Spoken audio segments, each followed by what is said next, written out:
What's up, Racer X? I'm Kevin Aschenbach, and we're out here at Racetown 395 for the 2012 CRF450R launch. For 2012, we've made quite a bit of changes to the bike. You know, we're real happy with the way 11 was working, but you know, as with everything, you're always trying to evolve the bike and make it work better. So we've taken some areas where we might have been a little bit weaker and try to improve them, and you know, try to go for being the best. So one of the things that we did is on the front of the bike, the fork springs, we put heavier fork springs in. It's going to let the bike ride a little bit higher in the stroke, a little bit higher in the travel, not compress as much under heavy braking bumps.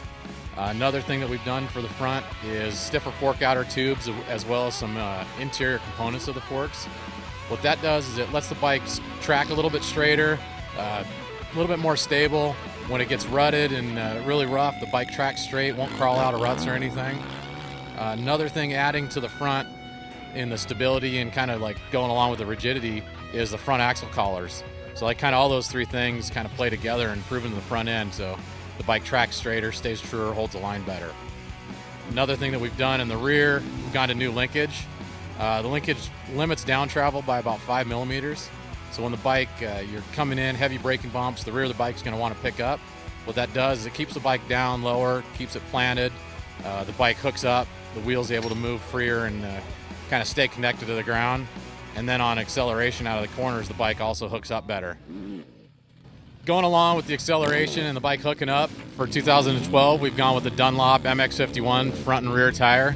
It's a great tire. It's a good intermediate tire. It kind of works on a wide variety of tracks. So you'll see that, you know, anywhere coast to coast, the thing's going to work really well. Another thing that we've changed that may sound like a small change, but it really contributes to the handling or the suspension action of the bike is the chain roller. It's a little bit smaller diameter, and what it does is it changes the chain torque on the chassis and lets the suspension be a little more free. So again, in like braking bumps or coming into a corner, it lets the bike move a little bit more, lets the rear wheel stay planted and kind of stay tracking with the ground, so it hooks up. And again, on acceleration, it hooks up on acceleration bumps and stuff out of corners.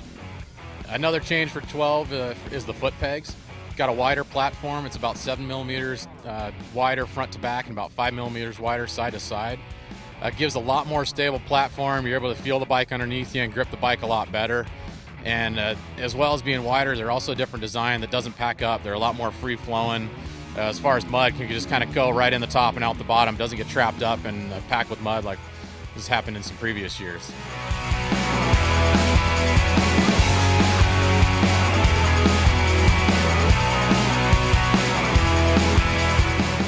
So thanks for coming on Racer X and checking out the 2012 CRF450R and the changes we've made.